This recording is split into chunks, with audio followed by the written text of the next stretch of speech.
사도행전은 그 신약 성경의 역사서 중에 한 권입니다. 사도행전 그 위대한 신약의 역사서. 14일 날 발렌타인 데이라고 꽃다발 하나 드리겠습니다. 우리가 성경 전설을 한번 그 책만 한번 살펴보도록 하겠습니다. 베드로후서 1장 21절에 보시면 오직 성령의 감동하심을 입은 사람들이 하나님께 받아 말한 것이니라. 이게 바로 성경, 기록된 성경입니다. 디모데후서 3장 16절 17절에 보시면 모든 성경은 하나님의 감동으로 된 것으로 교훈과 책망과 바르게 함과 의로 교육하기에 유익하니 이는 하나님의 사람으로 온전케 하며 모든 선한 일을 행하기에 온전케 하려 함이니라. 성경의 주제는요, 성경은 사실 약 1600여 년에 걸쳐서 40여 명이 하나님의 감동으로 성령님의 인도하심으로 기록한 책입니다. 그렇지만 성경 전서, 구약 성경과 신약 성경, 성경 전서를 흐르는 주제는 예수 그리스도. 구약은 오실 예수님에 대해서, 신약은 오신 예수님에 대해서, 그리고 다시 오실 예수님에 대해서 기록한 책이 바로 구약과 신약의 성경 전서입니다. 구약의 구조 보시면 구약은 몇 권입니까? 39권, 신약은 27권, 39, 27. 우리 주일학교 때 그렇게 배웠잖아요, 그렇죠? 39, 27. 그래서 39권, 27권 더하면 66권. 구약의 구조는 창세기부터 말라기까지 39권의 그 책이 이 크게 세 부류로 나눠진다. 창세기부터 에서더까지를 우리는 역사서라고 합니다. 그 다음에 욥기, 시편, 잠언, 전도, 아가를 시가서라고 합니다. 그리고 이사야부터 말라기까지를 우리는 선지서라고 합니다. 창출 레민신을 우리는 모세오경 혹은 율법서라고 합니다. 그리고 여호수아부터 에스더까지를 또 역사서. 전체가 다 역사서지만 특별히 모세오경을 우리는 모세오경 혹은 율법서라고 합니다. 선지서는 대선지서와 소선지서로 구분이 됩니다. 대선지서는 어른들이 읽는 책이고 소선지서는 아이들이 읽는 책이 아니라 내 책의 그 내용의 그 중요함 때문에 이사야, 예레미야 애가도 예레미야가 성령의 감동으로 기록한 책이고요. 에스겔, 다니엘. 그래서 이 5권을 우리는 대선지서라고 하고 호세아부터 말라기까지를 소선지서라고 합니다. 역사서는 아시는 대로 시제는 과거죠. 그렇죠? 시가서는 현재, 선지서는 미래입니다. 내용은 역사서는 사건을 주로 다뤘고요. 시가서는 경험을 다뤘는데 하나님의 자녀들의 신앙의 경험을 다룬 책들이 바로 시가서입니다. 선지서는 기대에 대한 책인데 이 기대는 하나님께서 하나님의 자녀들이 기대하는 그 내용입니다. 역사서의 형식은 이야기 형식으로 되어 있어요. 이야기 형식으로 되어 있고 시가서는 노래 형식으로, 선지서는 설교 형식으로 기록이 되어 있습니다. 그래서 여러분들이 요거를 딱 머릿속에 집어넣으시면 구약의 전체 그림이 이 머릿속에 딱 정리가 되는 겁니다. 요 정도만 알고 계셔도 와, 이 구약이 이렇게 되어 있구나. 시가서, 역사서, 선지서. 그래서 이것을 기억하시면 좋고요. 신약은 몇 권이에요? 27권. 27권인데 마태, 마가, 누가, 요한의 복음서 바울과 사도행전까지를 우리는 역사서라고 합니다. 5권. 그 다음에 서신서가 있는데 바울이 쓴 서신서가 있고 또 바울 이외에 다른 기자들이 쓴 서신서가 있습니다. 그래서 데살로니가 전후서부터 로마서부터 데살로니가 전후서까지를 우리는 바울이 쓴 교회 서신이라고 합니다. 9권입니다. 그리고 바울은 디모데 전후서 디도 빌레몬이라는 책을 썼는데 그 책은 이 목회자들에게 꼭 필요한 그런 내용을 다룬 책이 바로 바울의 목회 서신입니다. 4권입니다. 그 다음에 히브리서부터 요한계시록까지는 일반 서신인데 일반 서신도 9권입니다. 바울의 교회 서신과 일반 서신의 그 차이는 바울의 교회 서신은 교회가 수신자입니다. 그래서 로마에 있는 사람들에게 편지를 쓰고 기록된 책이 바로 로마서입니다. 데살로니가에 사는 사람들을 위해서 그 교회에 다니는 사람들에게 편지를 쓰고 남긴 책이 바로 데살로니가 전후서. 빌립보 교회에 편지를 썼는데 그게 빌립보서로 남았습니다. 그래서 수신자가 이 책 이름이 수신자입니다. 그 다음에 일반 서신은 그 책을 기록한 사람의 이름으로 일반 서신의 이름을 했습니다. 요한 1, 2, 3서, 요한 계시록, 또 요한 복음은 사도 요한이 성령의 감동으로 기록한 책입니다. 그 다음에 베드로가 성령의 감동으로 기록을 해서 남은 책이 베드로 전후서입니다. 그 다음에 유다가 성령의 감동으로 기록한 책이 있는데 그게 바로 유다서입니다. 야고보도 마찬가지입니다. 히브리서만 누가 기록을 했는지 모릅니다.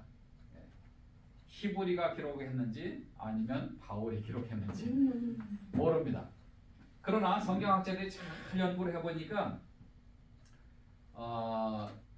사도 바울이 그동안에 13권을 기록을 하고 또 그 문체를 잘 살펴보니까 사도 바울이 기록한 그 내용과 문체 이런 것들을 볼 때 아마도 사도 바울이 기록한 것이 아닌가 이렇게 추측을 합니다. 그건 단지 추측할 뿐입니다. 저자를 모릅니다. 그러나 니케아 종교회의에서 그 정경과 외경을 구분하는 그 과정 속에서 히브리서의 내용이 구약과 신약의 그 모든 내용들을 다 잘 담고 있고 특별히 그 예수님께서 하나님의 아들로 세상의 죄를 지고 가는 하나님의 어린 양으로서 그 레위기의 그 내용도 담고 있고 또 대제사장의 역할도 감당하고 있고 그래서 세상 죄를 지고 가는 하나님의 어린 양으로서의 역할을 감당하신 그런 내용들이 히브리서에도 들어가 있고 그래서 이거는 하나님이 주신 정경으로 우리가 봐야 된다라고 최종 결정을 해서 신약성경 27권 안에 애드가 됐습니다. 그러나 저자는 모릅니다. 아무튼 그 바울이 썼을 가능성이 있다라고 추측만 할 뿐입니다. 그래서 신약성경은 이렇게 구분이 됩니다. 여러분들이 그래서 신약의 27권을 이렇게 기억을 하시면 됩니다. 예. 히브리서랑 그러면 구약에서 레위기랑 이렇게 같이 비교해 보면서 보는 게 또 너무 좋죠. 그렇게 공부하시면 너무 좋죠. 예. 구약의 그 제사에 대한 내용들도 많이 다루고 있기 때문에 그렇게 연구하시면 너무 좋죠.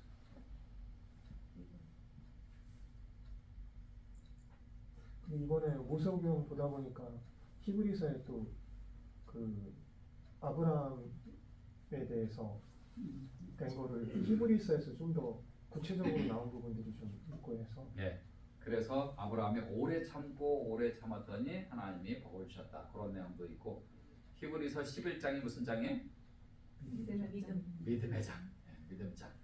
거기에 이제 에녹의 얘기도 나오고 믿음의 선진들의 얘기를 쭉 얘기하면서 아브라함이 하나님의 아들을 주셨는데 하나님 그러면 이스마엘을 하나님이 축복하십니까? 그랬더니 아니다.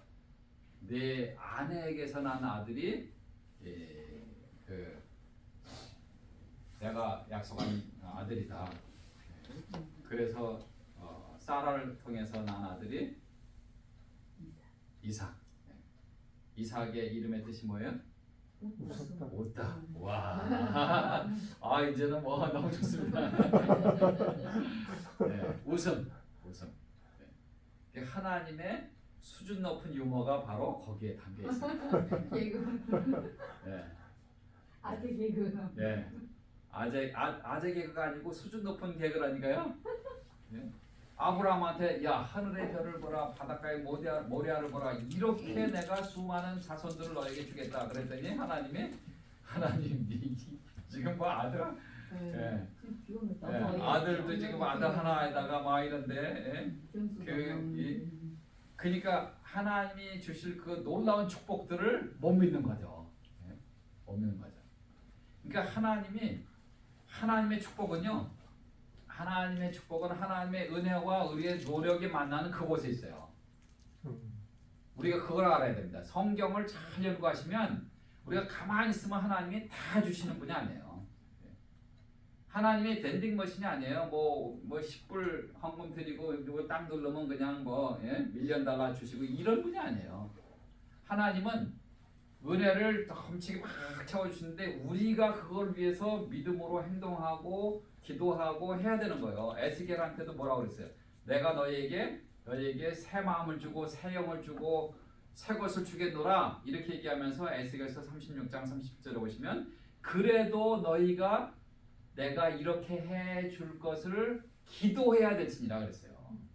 기도해야 될지니라. 그래서 우리가 기도하는 거예요. 하나님 우리 다 아시잖아요. 그렇죠? 다 아시잖아요. 우리가 필요한 것도 아시고 우리가 어디서 뭘 하는지도 아시고 오늘 여기서 이렇게 공부하는 것도 아시고 다 아셔요. 하나님은.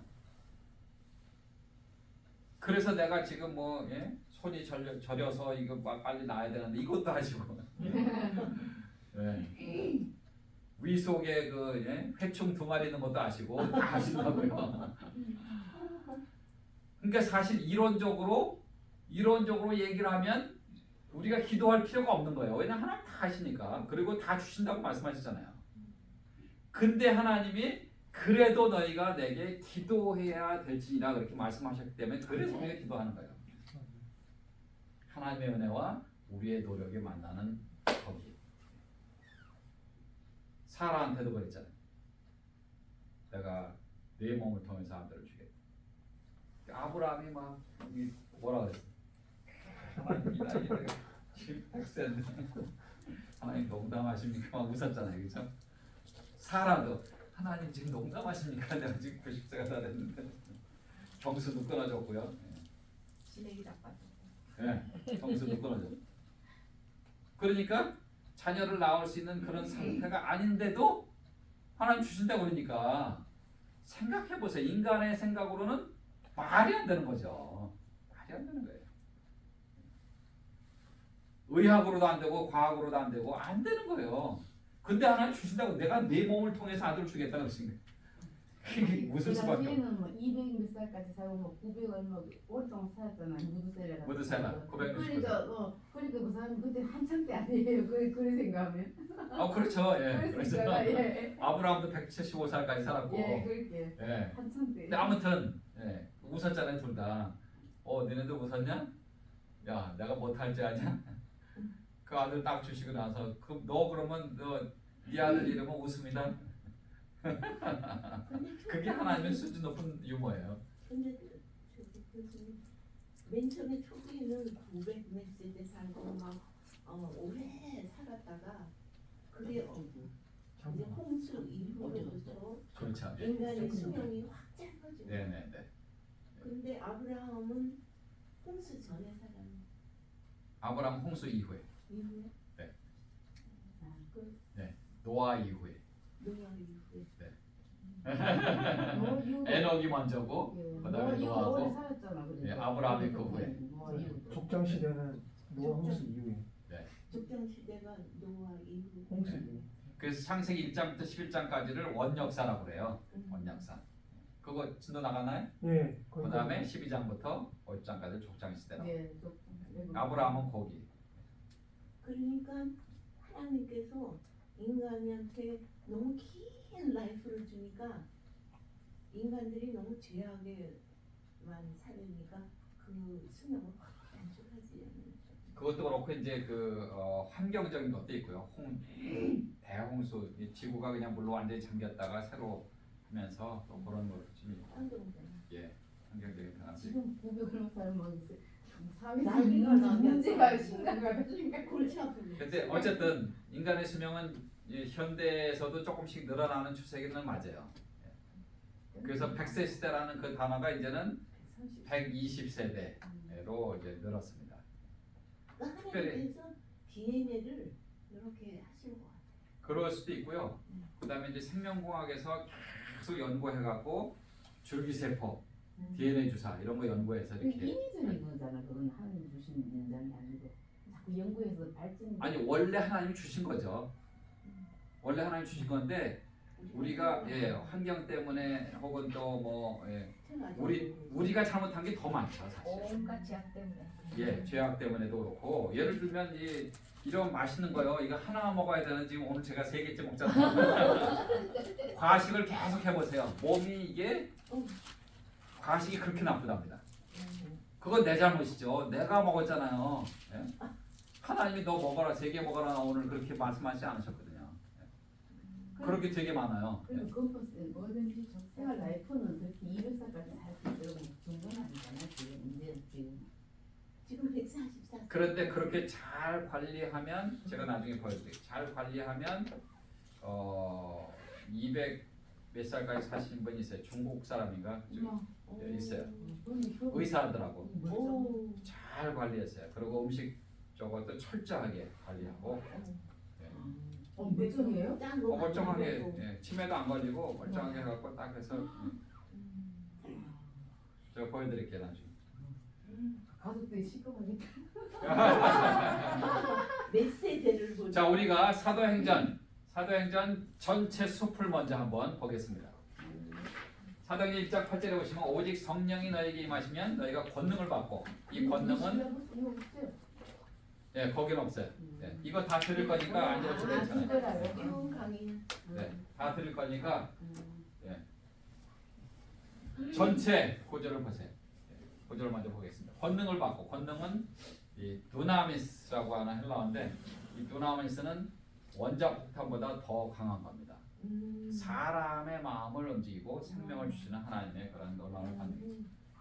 성령의 권능이죠. 예루살렘과 온 유대와 사마리아와 땅 끝까지 이르러 내 증인이 되리라 하시니라. 이것이 사도행전 28장 전체의 핵심 구절이에요. 이게 핵심 구절입니다.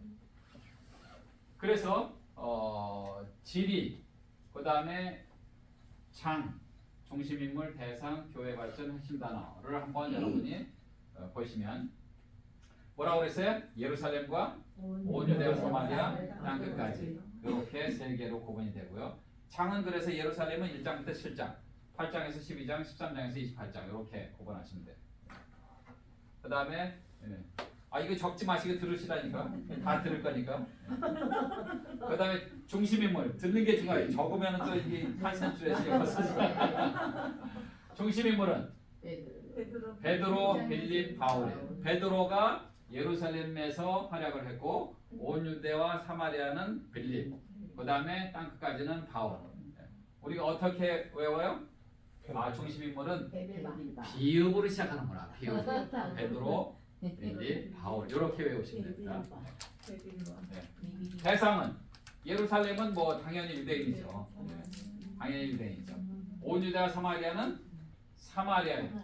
땅 끝까지는 이방인들입니다.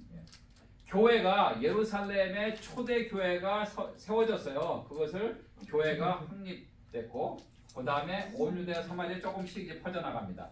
그리고 확장됐다. 이렇게 학이라는 단어로 정리를 한 겁니다. 핵심 단어는 그래서 교회. 요렇게 이제 전체 그림을 먼저 한번 보시면 좋겠습니다. 그 다음에 사도 바울이 몇 번 여행을 했습니까? 선교 여행을? 3차. 3번 선교 여행을 했습니다. 그리고 말년에는 이제 로마 감옥에 갇혀서 또 나머지 사역을 했습니다. 그래서 우리는 사도 바울이 3번 여행을 했는데 외우기 쉽게 로마 감옥 이렇게 하면 또 이게 1차, 2차, 3차 로마 감옥 이상하잖아요. 그렇죠? 그래서 1차, 2차, 3차, 4차라고 그렇게 한번 명명을 해보겠습니다. 4차는 아닌데 그래서 1, 2, 3, 4차 그래서 13장부터 28장까지의 바울의 그 생애를 쭉 보면서 13, 14, 15장의 1차 여행의 내용이 담겨 있고요. 정확하게는 이제 뭐 15장, 26장 뭐 이렇게 좀 구분이 되지만 전체적으로 외우기 쉽게 이렇게 정리를 하시면 좋습니다. 2차 여행은 16, 17, 18, 3차 여행은 19, 20, 21. 그 다음에 로마 감옥 그것은 이제 22장부터 28장까지.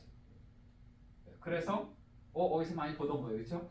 3337, 337 박수인데 3337. 그렇게 기억하시면 됩니다. 1차 여행은 2년을 했어요. 2차 여행은 3년을 했어요. 3차 여행은 4년을 했어요.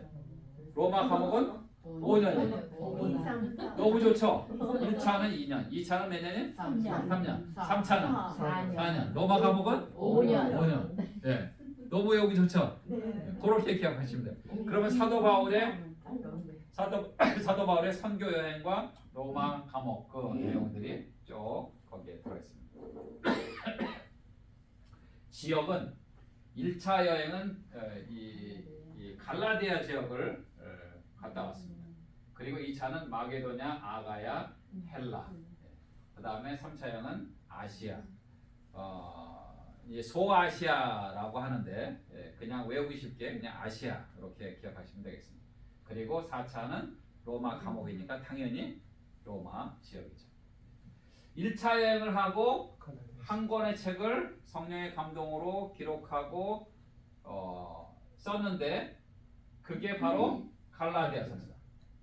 1차 여행 후에 한 권의 책을 썼어요. 2차 여행 후에 2번, 3차 여행 3번, 4차 로마 감옥 4번. 네. 1차 여행 몇 년 했어요? 1년. 몇 년 했냐고요? 2년. 2년. 네, 요거 가리니까 또 금방 또 까먹. 2차 여행 몇 년? 3차 여행 4년. 로마 감옥 5년. 1차 여행하고 몇 권 썼어요? 1권. 2차 여행하고 2권 썼어요. 3차 여행하고 3권. 로마 감옥은 4권. 그래서 로마 감옥에서 쓴 책을 우리는 옥중서신 이렇게 얘기합니다. 감옥에서 쓰니까 한자로 옥중. 감옥에서 쓴 책 옥중서신. 그래서 옥중서신은 뭐예요? 애골빌빌 이렇게 외칩니다. 애골빌빌. 던전에서 애골빌빌. 에베소서, 골로새서, 빌레몬서, 애골빌빌. 그렇게 외칩니다. 그래서 사도 바울이 쓴 13권의 책이 요 안에서 보세요. 갈라디아 지역을 여행하고 갈라디아서를 썼습니다. 마게도냐, 아가야, 헬라 그 지역에서는 데살로니가 전후서, 그 다음에 아시아, 소아시아 지역에서는 고린도 전후서, 로마서, 그리고 감옥에서는 애골빌빌. 그래서 저는 이렇게 외웠어요. 갈대고로 애골빌빌. 갈대고로 애골. 갈대고로 어딜 가냐? 갈대고로. 갈은 갈라디아서, 대는 데살로니가 전후서, 고는 고린도 전후서, 로는 로마서, 애골빌빌. 그 다음에 갈대고로 애골빌빌 쭉 이렇게 하고 나서 그 다음에 로마 감옥에 갇혔다가 잠깐 풀려났었어요. 잠깐 풀려났었는데 또 괘씸죄에 걸려갖고 복음을 계속 증가하고 막 이러니까 로마 정부가 괘씸죄 해갖고 또 감옥에 또 가둬놨어요. 예. 그래서 잠깐 풀려났을 때 그때 디모데전서 디도서를 썼습니다. 그때. 그리고 다시 옥에 갇혀서 디모데 후서를 집필하고 그 다음에 이제 다시 풀려났는데 가택연금 이번에는 예, 여행을 마음대로 못하도록. 왜냐면 막 터지면서 그냥 전도하고 막 선교하고 그러니까 로마 정부가 뭐라 그래, 이 로마 황제가 있는데 예수가 예? 하나님의 아들이라고 그러고 예, 막 그러니까 예, 그 괘씸죄 걸린 거죠. 그래서 너는 그러면 안 되겠다. 풀어주긴 하는데 왜냐면 죄는 없거든요, 사실. 죄는 없어요. 예. 복음 증거한 그거 한 가지 때문에 지금 막 이렇게 된 거거든요. 감옥에 가고 그런 거거든요. 그러고 또 로마 시민권자인데. 그러니까 그러면 아유 그냥 너 가택연금이다. 그것도 좋은 거예요, 그렇죠? 그것도 좋은 거예요. 내가 못 나가지만 사람들이 막 찾아오니까 와서 성경 공부하고 막 하나님 나라 증거하고 얼마나 신나요. 예, 그래서 디모데 전서, 디도서, 디모데후서. 그래서 어떻게 해요? 갈대고로, 에벌비빌, 딤디딤. 그러면 13번이 딱. 사실 요 순서대로 썼지만 그 학자들에 따라서 데살로니가 전서가 먼저 쓰여진 것이 아니냐, 혹은 갈라디아가 먼저 쓰여졌다, 이렇게 학자들끼리 그 연도 때문에 주장하는 분들이 좀 있어요. 예. 그런데 대다수의 학자들이 그래도 갈라디아서가 제일 먼저 쓴 것이 맞는 것 같다. 근데 우리는 신앙생활에 전혀 문제가 안 됩니다. 예수 믿고 천국 가는데 전혀 문제가 아니고 학자들한테 그냥 맡기고 우리는 그냥 갈대고로 이렇게 외우시면 좋아요. 그래서 13번 갈대고로, 에벌빌빌, 딤디딤 13권의 책을 우리는 이렇게 기억하시면 됩니다. 사도행전은 1장 1절에 보시면 데오빌로 각하여 그러면서 데오빌로라는 그 동일한 인물에게 썼는데, 이전에 내가 썼다라고 한 게 있는데 그것이 뭡니까? 누가복음이에요. 누가복음. 저자는 누가입니다. 누가. 네, 누가. 그래서 이전에 이런 글을 썼다라고 얘기를 하면서 데오빌로라는 수신자에게 쓴 내용이라고 이렇게 이야기를 합니다. 그래서 누가는 누가복음과 사도행전 신약성경의 2권을 성령의 감동으로 기록한 사람입니다. 사도행전은 아까 말씀드린 대로 1장 8절의 내용을 가지고 쭉 전체적인 우리가 숲을 한번 살펴봤습니다. 아까 있는 내용들을 다시 또 서술 형식으로 정리를 한 겁니다. 사도행전에서는 그래서 초대교회의 초대교회의 그 내용들, 그리고 성령 하나님께서 예수님이 승천하시고 성령 하나님이 오셔서 역사하신 그런 성령의 역사에 대해서 많이 알게 될 것입니다. 2장에 보시면 예수님께서 1장에 보시면 예수님께서 이제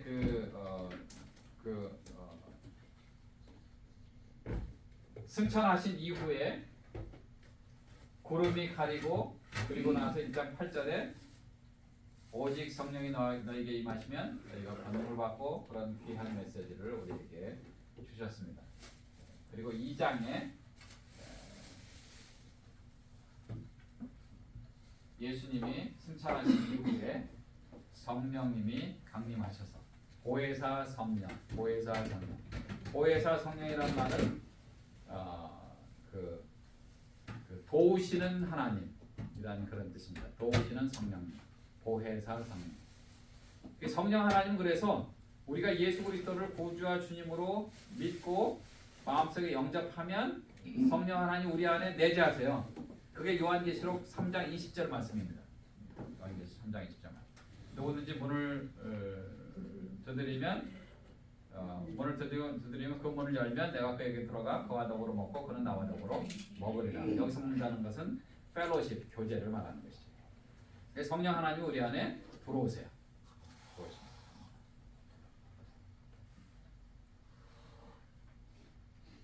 성령 하나님, 보혜사 성령님이 역사하신 그런 모든 일들이 이 초대교회에 있었던 그런 모든 일들이 사도행전에 잘 기록이 되어 있습니다. 그래서 우리가 그것을 하나씩 살펴보도록 하겠습니다. 사도행전 1장을 한번 좀 볼까요, 우리가?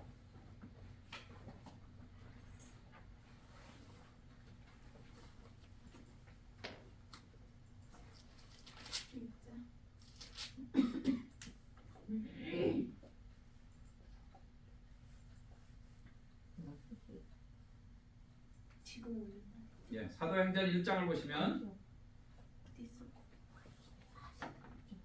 내가 알아서 해.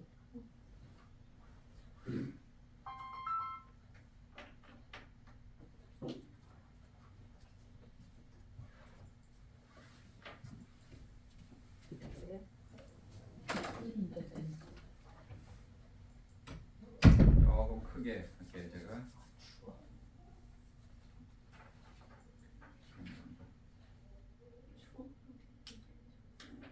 예, 잘 보이시죠?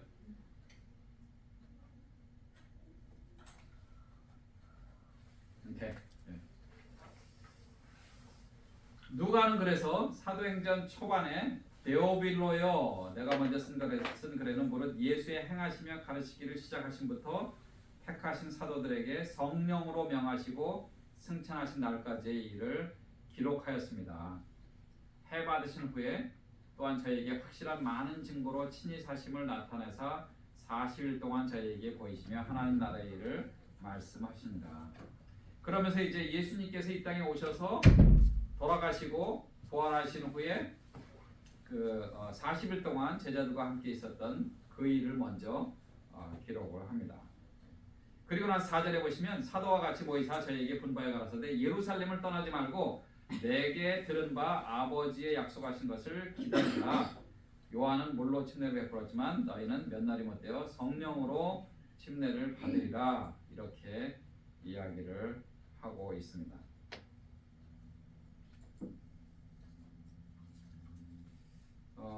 여러분들이 성령 침례, 성령 세례라고 이렇게 배우신 분들 많을 텐데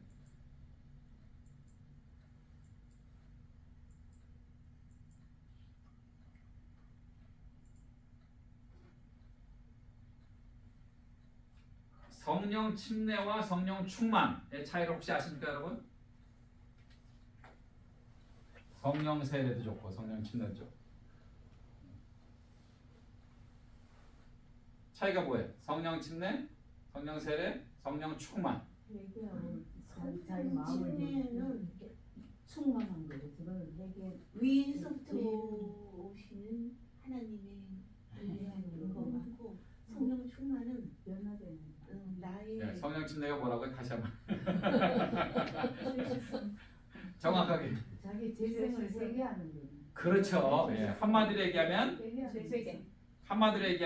내가 하나님 앞에 죄인이다라는 것을 회개하고 예수님 영접한 거예요. 그러면 성령님이 우리 안에 내재하시는 그게 성령 침례예요. 많은 사람들이 성령 침례에 대해서 오해하는 경우가 있어요. 이거 뭐 그래서 어떤 목사님이나 어떤 성도님들은 이런 오류를 범하는데 그 뭐냐면 형제, 자매 예수 믿고 성령 침례 안 받아서 그래. 그래서 지금 힘이 없어. 그래서 복 안 받는 거야. 혹시 그런 얘기 들어보신 적 있어요? 아니요. 그러면 다행이죠. 그러면 좋은 교회, 좋은 성도님들하고 잘 신앙생활 하시는 거예요. 그런 사람들이 있어요. 그런 사람들이 있어요. 잘못된 겁니다. 그게 아니고 성령 침례를 안 받아서 내가 힘이 없고 그냥 뭐 이런 게 아니고 예수 그리스도를 구주와 주님으로 영접하면 성령이 우리 안에 내재하십니다. 그게 성령 침례예요. 그게 성령 침례. 성령 충만은요? 성령 충만. 거듭나? 변화되신 성령 침례를 했을 때 우리가 거듭났어요. 변화된 세상 중간. 가 아니고 새 사람은 됐죠 이미. 예수 믿고 성령 충만, 성령 침례를 받아 새 사람이 됐습니다. 거기서 성령님이 내재해서 그렇죠. 성령님 내재하시니까 성령 충만은 우리가 신앙생활을 하면서 항상 좋은 일만 있는 거 아니잖아요. 그렇죠? 하나님은 너희는 아무것도 염려하지 말고 오직 모든 일에 기도와 간구로 너희 구할 것을 감사함으로 하리라. 그러면 모든 지각에 대한 하나님의 평강이 너희 마음과 생각을 지키시라. 빌립보서 4장 6절 7절 말씀. 그런데 우리는 어떻게 해요? 아무것도 염려하지 말고 오직 모든 일에. 그런데 우리는 어떻게 해요? 또 염려해. 모든 것을 염려하고 아무것도 기도하지 않아요. 아무것도 안 해. 네. 그러니까 아이고 하나님 이렇게 되는 거예요. 신앙생활을 하긴 하는데 아이고 하나님 이거 어떻게 할까요? 네. 하나님이 다 해결해 주시고 그러는데 자기가 다 끌어안고 문제 해결하려고 하는. 그러나 어느 한순간에 하나님이 아무것도 염려하지 말라고 했는데 그 아무것도가 내가 지금 가지고 있는 이 문제, 어려움, 고난, 고통 이게 다 포함되는 거구나. 그 깨달음이 다 있는 거예요. 그래서 하나님 앞에 할렐루야 하나님 감사합니다. 제가 하나님만 의지하겠습니다. 하나님 도와주시옵소서 기도하고 그리고 아멘 하니까 예수님의 이름으로 기도합니다. 아멘 하니까 너무 기쁜 거예요. 우리 안에 성령 충만입니다. 그게 성령 충만이에요. 믿음 충만, 성령 충만. 그런 차이가 있습니다. 그런 차이. 그러니까 우리가 하나님 말씀 보더라도 우리가 신앙생활 할 때 그런 것들을 잘 알아야 돼요. 그래서 누가가 뭐라고 그랬어요? 그래서 그렇게 얘기한 거죠. 요한은 물로 침례를 베풀었지만 너희가 성령 침례를 받으리라. 그러니까 침례 받는다고 구원받는 게 아니에요. 예수 그리스도를 구주와 주로 영접해야지만 구원받는 거예요. 그러니까 우리의 구원은 행위와 전혀 문제가 없습니다. 영접하는 자 곧 그 이름을 믿는 자들에게는 하나님의 자녀가 되는 권세를 주셨으니 요한복음 1장 12절 말씀. 정확하게 우리가 알아야 됩니다. 그때 이제 제자들이 이스라엘 나라를 회복하심이 이때니까 라고 질문하니까 예수님 뭐라고 그랬어요? 가라사대 때와 기한은 아버지께서 자기의 권한에 두셨으니 너희의 알파 아니요 오직 성령이 너희에게 마시면 너희가 권능을 받고 예루살렘과 오주대와 사마리아 땅까지 이르러 내 증인이 되리라 하시니라 하고 사도행전 전체 핵심 구절을 그렇게 말씀하시고 저희가 보는 데서 올리어 가시니 구름이 저를 가리워 보이지 않게 하더라. 그러면서 이제 쭉 해서 그 마가의 다락방에 모여서 또 같이 기도하고 이렇게 쭉 해서 이 성령의 놀라운 그 역사가 이루어지는 것이죠. 그래서 우리가 이 28장의 내용을 전체를 다 읽고 하나씩 그렇게 할 시간이 안 됩니다. 그래서 우리가 이 사도행전 강의를 이런 사건과 인물 그런 중심으로 이렇게 쭉 이렇게 하도록 하겠습니다. 그래서 오늘 또 다음 주, 그 다음 주 세 번에 걸쳐서 사도행전 전체를 한번 살펴보도록 하겠습니다. 그래서 전체 그림을 먼저 아까 말씀을 드린 겁니다. 혹시 질문 있으시면 없으시면 점심 먹고 방송에 나가겠습니다. 도와주셔야 되는데. 네.